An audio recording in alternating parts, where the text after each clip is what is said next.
Hello friends, मैं वासिम शाही एक बार फिर हाजिर हूँ साथियों आपके बीच में। इस समय मौजूद हूँ साथियों दिल्ली के राजघाट पर। मेरे सामने एक ऐसी समाधि जिसने इस देश के लोकतंत्र को जीवित रखने के लिए अपनी बलिदान दिया। एक ऐसी शख्सियत जिसने इस देश को आज़ादी के ख्वाब दिखाए। एक ऐसी शख्सियत जिसने इस देश के लोगों में आज़ादी के सपने को जीवित रखने के लिए एक ऐसे सत्याग्रह का आगाज़ किया जिसने इस देश को आज़ादी के उस रास्ते पर लेकर के आ गया, जिसने इस दुनिया को एक महान लोकतंत्र दिया। इस देश की आज़ादी में एक अहम योगदान रखने वाली ऐसी शख्सियत के सामने मैं खड़ा हूँ साथियों। मेरे साथ मेरे दोस्त, मेरे भाई खड़े हुए हैं। मैं ये बात कर रहा था कि जब देश की आज़ादी के लिए लोगों ने अपनी बीड़ा उठाया था, उस देश के लौ को जीवित करने का जो एक सोच काम कर रही थी, वो गांधी की वो विचारधारा थी जिसने लोकतंत्र को पूरे दुनिया में एक ऐसे लोकतंत्र को दिया जो आज पूरी दुनिया में एक सबसे बड़े लोकतंत्र का नाम रखता है।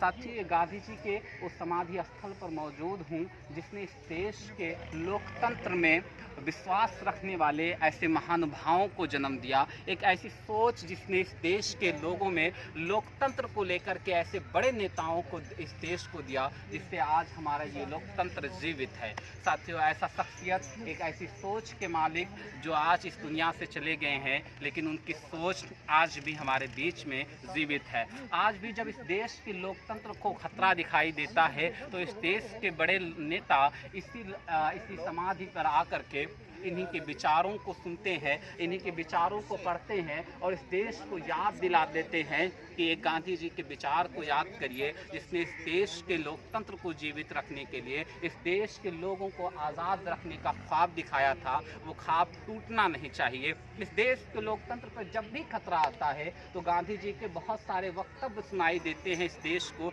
जिन यहाँ के विपक्षी नेता, यहाँ के बड़े बड़े सोच रखने वाले लोग इस समाधि पर आकर के इस देश के लोगों को ये बताते हैं कि जीवित रखिए गांधी जी की सोच को, क्योंकि वो ये आत्मा है जो इस लोकतंत्र को मजबूत करती है। साथियों, जब कभी दिल्ली आना हो, किसी ऐसी शख्सियत से मिलना हो जो पूरे दुनिया में जानी जाती हो, तो मुझे लगता है कि आप जब दिल्ली में आइएगा तो आप ज़रूर इस समाधि पर आइएगा, गांधी जी के विचार पढ़िएगा और गांधी जी के समाधि स्थल पर आकर के इस बात का एहसास करिएगा कि कैसे इस शख्स एक सोच से इस देश को आज़ाद कर सकता है, एक ऐसी विचारधारा को दे सकता है जिसे पूरी दुनिया के विद्वान, इसे पूरी दुनिया के लोग उनके विचार से अपने देश में ये ऐलान करते हैं कि अहिंसा से ही इस देश को जीवित रखा जा सकता है, अहिंसा से ही इस देश को पाला जा सकता है, अहिंसा से ही इस देश के लोकतंत्र को मजबूत किया जाता है। साथियों, कभी दिल्ली आइए तो इस समाधि स्थल पर ज़रूर आइए। मुझे दीजिए इजाज़त, फिर मिलेंगे किसी नई शख्सियत के साथ। बहुत बहुत शुक्रिया।